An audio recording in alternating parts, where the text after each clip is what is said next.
ఈ సినిమా వల్ల cinema industry మీద ఎంత ప్రభావం ఉన్నది ఆలోచిస్తున్నారా? అల్లు అర్జున్ గారు, అల్లు అరవింద్ గారు ఆలోచిస్తున్నారా మీరు?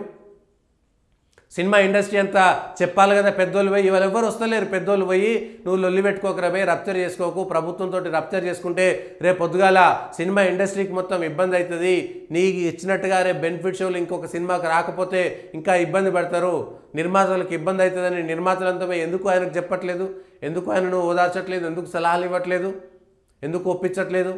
ఎందుకు రప్చర్ చేసుకుంటున్నాడు అల్లు అరవింద్, అల్లు అర్జును ఈ విషయంలో? కనీసం మళ్ళా నాకు సలహాలు ఎవరో పోలీసు వాళ్ళు వద్దన్నారు, లాయర్లు వద్దన్నారు, నన్ను అక్కడికి పోవద్దన్నారు. అర్ధరాత్రి 1 గంటకో 12 గంటలకో పోయి నువ్వు అక్కడ పోయి పరామర్శిస్తే నేను అడిగేటోడోడు, నేను వద్దన్నోడోడు, అక్కడికి అర్ధరాత్రి నువ్వు అసలు అక్కడికి పోతున్నటువంటి విషయం ఎందుకు చెప్పాలి ప్రజలకి? పోవాలి, ఒక ఫోటో తీసుకోవాలి, బయటకు వచ్చి నేను వాళ్ళని పరామర్శించిన ఆ కుటుంబానికి అండగా ఉంటా.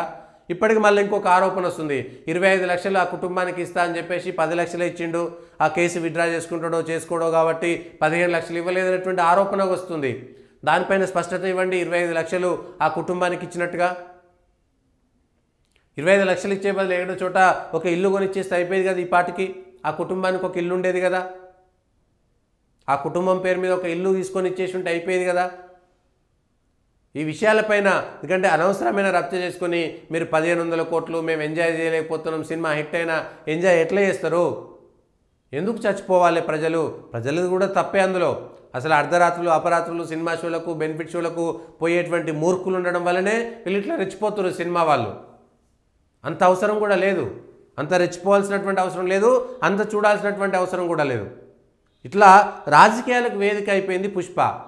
ఎప్పుడైతే ఆయన నంద్యాలలో కర్నూలు ఎక్కడికో పోయింది కదా, శిల్పా రవిరెడ్డి అనేటువంటి దగ్గరికి పోయి నా మిత్రుడు కాబట్టి వాళ్ళ దగ్గరికి పోయినాం, మా అత్తగారు రెడ్డిలు కాబట్టి మేము రెడ్డిల దగ్గర పోతాం అనేటువంటి విషయాన్ని చెప్పుకొని వాళ్ళంతా మాకు బంధువులు అవుతారు, స్నేహితులు అవుతారని చెప్పేసి ఆఖరికి సినిమా డైరెక్టర్ పేరు కూడా అంటే ఎంత తల పొగరెక్కింది అనేటువంటిది ప్రజలు చర్చించుకుంటున్నారంటే, నీ సినిమా డైరెక్టర్ తోటి 5 ఏళ్ళు ప్రయాణం చేసి నీ సినిమా డైరెక్టర్ పేరు కూడా మర్చిపోయావు. ఆఖరికి సుకుమార్ పేరు కూడా బండ్రెడ్డి సుకుమార్ అయితే బండి సుకుమార్ రెడ్డి చేసేసినవానండి సినిమా డైరెక్టర్ని. 5 ఏళ్ళు కలిసి పనిచేసినావు, 15-20 ఏళ్ళ పరిచయం ఉన్నది నీకు. ఎప్పుడు ఆర్యా సినిమా అప్పటి నుంచి డైరెక్టర్గా ఉన్నటువంటి సుకుమార్ని పట్టుకొని ఆఖరికి సుకుమార్ రెడ్డి అనేసేటువంటి నువ్వేం చేస్తున్నావు? డిప్లొమాటిక్గా మాట్లాడాలి, నేను గొప్పగా మాట్లాడాలి, నేను ఇప్పుడు చాలా గొప్ప అనేటువంటి ఫీలింగ్లోకి వెళ్ళావు. సాధారణంగా న్యాచురల్గా మాట్లాడితే ఇవన్నీ ఏవి రావు, న్యాచురల్గా మాట్లాడితే ఏమి రావు. కానీ నేను ఇట్లా మాట్లాడాలి అట్లా మాట్లాడాలి అని ఇప్పుడు నా కోసం ఇంత ఇది చేస్తారనేటువంటి విషయాన్ని చెప్పడంతో కదా అప్పుడే వచ్చింది ఇదంతా. ఈ వ్యవహారం అంతా వచ్చింది కూడా అప్పుడే. అంటే నీ డైరెక్టర్ ఎవరో కూడా మర్చిపోయేంత తలపోగరెక్కింది అల్లు అర్జున్కి అనేటువంటి విషయం వాళ్ళ ప్రజలకు పోలేదా? సినిమా తీసినటువంటి ముఖ్యమంత్రి సరే చాలామందికి అవకాశం ఉండకపోవచ్చు, లౌకిక జ్ఞానం ఉండకపోవచ్చు, రాజకీయాలు నాకు పట్టింపులు, రాజకీయాల పట్టింపులు ఏవో నాకు గుర్తుండదని కూడా చెప్పడానికి లేదు. నా మిత్రుడు కాబట్టి నేను శిల్పా రవిరెడ్డి ఇంటికి పోయినా అనేటువంటి విషయాన్ని చెప్పినావు కదా. మరి నాకు రాజకీయాలు తెలియదంటే ఎట్లా? నీకు సొంతంగా నీకు మామనే కదా, మామ వాళ్ళ తమ్ముడే కదా పవన్ కళ్యాణ్, చిరంజీవి రాజకీయ నాయకులే కదా. పొద్దున్న లేస్తే రాజకీయ నాయకులు ఎంబడే తిరుగుతుంటారు కదా. 2 ముఖ్యమంత్రులు ఎవరో తెలియని సినిమా నటుడిగా ఉన్నావా ఇవాళ? ఇంత దారుణంగా ఉంటుందా?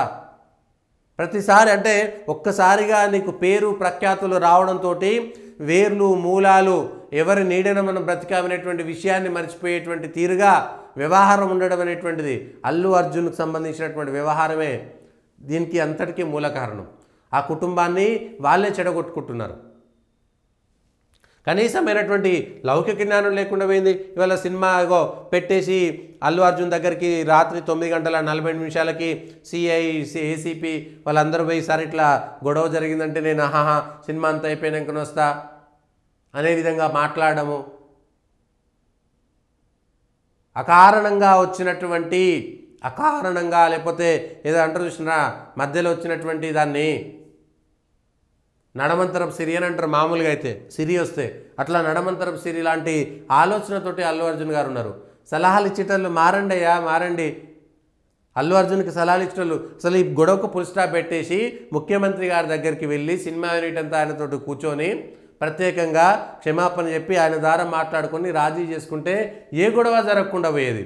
రాజకీయంగా ఇవాళ చాలా దూరం పోయి తెగేదాకా లాగేసారు. కాంగ్రెస్ అధికారం ఉన్నటువంటి వాళ్ళకి ఇప్పుడు అవసరము మిగిలినటువంటి విషయాలన్నీ పక్కదోవ పోతున్నాయి. రాష్ట్రంలో ఉన్నటువంటి సమస్యలన్నీ పోయినాయి. దీనికి సంబంధించినటువంటి దాంట్లో ఇటు ప్రతిపక్షాలకు సంబంధించినటువంటి దాంట్లో టీఆర్ఎస్ బీజేపీ రెండు పార్టీలు కూడా ఇవాళ అల్లు అర్జున్కు మద్దతు ఇస్తున్నాయి కదా.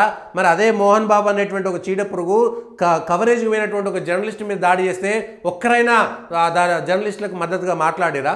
మోహన్ బాబు చేసినటువంటి వ్యవహార శైలిపైన ఒక్కరైనా ఖండించిరా?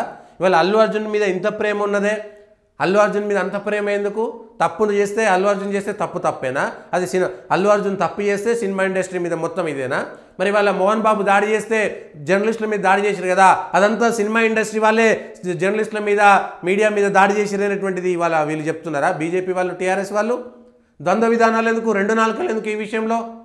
అల్లు అర్జున్ వస్తే ఒక నిండు ప్రాణాలు బలైపోతే దాన్ని సినిమా ఇండస్ట్రీ మీద దాడియా? కనీసం అవగాహన ఉండొద్దా? అభిమానుల పేరుతో చచ్చిపోతుంటే వాళ్ళకి మద్దతు ఇస్తుంటారా మీరు? కనీసం సిగ్గుశరం ఉండొద్దా వాళ్ళకి? లేదు, తప్పైపోయింది, క్షమాపణ చెప్తున్నాం, ఇట్లాంటివి జరగకుండా చేస్తామనేటువంటిది ఎవరి కోసం తీసినాడు సినిమా? ఏంది, జాతిని ఉద్ధరించడానిక, దేశాన్ని ఉద్ధరించడానిక, సమాజాన్ని ఉద్ధరించేటువంటి సినిమానా అది? సమాజాన్ని ఉద్ధరించేటువంటి సినిమానా? ఏ కోశాన్నైనా సరే అది సమాజాన్ని ఉద్ధరించేటువంటి సినిమానా? దొంగతనం చేయండి రబై, ఆడపిల్లలకు 5,000 ఇచ్చి ముద్దులు పెట్టుకోవాలరా అని చెప్తున్నటువంటి సినిమానా అది? మీ సినిమాలో మీరు ఇచ్చినటువంటి మెసేజ్ ఏంది? సభ్య సమాజానికి ఏ మెసేజ్ ఇచ్చిర్రు? మీరు ఇచ్చినటువంటి సినిమాలో 5,000 ఇస్తారు, ముద్దులు పెట్టుర్రు అని చెప్పడం కోసం మీరు సినిమా తీసిరా? అట్లా అంటే 5,000 ఇస్తే ఏ అమ్మాయి అయినా ముద్దులు పెట్టుకోవడానికి ఒప్పుకుంటుందని చూపించడం కోసం, అమ్మాయిలను హీనంగా చూపించడం కోసమా మీరు చేసింది? లేకపోతే వందల వేల కోట్ల రూపాయలు ఇస్తే ముఖ్యమంత్రులు మారిపోతారని చెప్పడమా మీరు ఇచ్చినటువంటి సమాజానికి మెసేజు? లేకపోతే ఎర్రచందనాన్ని ఎట్లా కొట్టాలి, ఎట్లా అమ్మాలి, ఎట్లా స్మగుల్ చేయాలి అనేటువంటి విషయాన్న మీరు ఇవాళ సమాజానికి ఇచ్చినటువంటి మెసేజు? ఆ సినిమాకి సంబంధించినటువంటి దానికా ఇవాళ ప్రతిపక్షాలు మద్దతు ఇచ్చేటువంటిది? అంటే ఇవాళ బీజేపీ టీఆర్ఎస్ స్మగుల్ గూడ్స్ అమ్ముకునేటువంటి సినిమా స్టోరీని మద్దతు ఇస్తున్నాయా? చెప్పాలి స్పష్టంగా. స్మగుల్ గూడ్స్ని దాన్ని ఎందుకు రాజకీయం చేస్తున్నారు? ఇవాళ పోలీసు వాళ్ళు కేసు పెట్టిరు, పోలీసు వాళ్ళు పద్ధతి ప్రకారం వెళ్ళిపోతారు. దానికి ఇవాళ ప్రతిపక్షాలు ఎందుకు మద్దతు ఇస్తున్నాయి? ఇవాళ బీజేపీలు ఎందుకు సంకలు గుద్దుకుంటారు? ఇవాళ టీఆర్ఎస్లు ఎందుకు భుజాలు నడుపుకుంటున్నారు? మీకేం సంబంధం? అనలా చచ్చిపోయినటువంటి వాళ్ళకు బాసటగా నిలవద్దా? ఆడ స్టాంపేడ్ అవుతుంది, గొడవ అవుతుందంటే పక్కకు పోవద్దా? కనీసం లాఠీ చార్జ్ అవుతుందంటే పక్కకు పోవద్దా? తోపులాట అవుతుందంటే వెంటనే వెళ్ళిపోవద్దా? సామాజిక బాధ్యత లేదా? అంటే ఎవరు చచ్చిపోయినా పర్వాలేదు, నేను స్మగుల్ గూడ్స్ చేసి అమ్మేసుకుంటా, సినిమాలు అమ్ముకుంటా అని చెప్పడమా?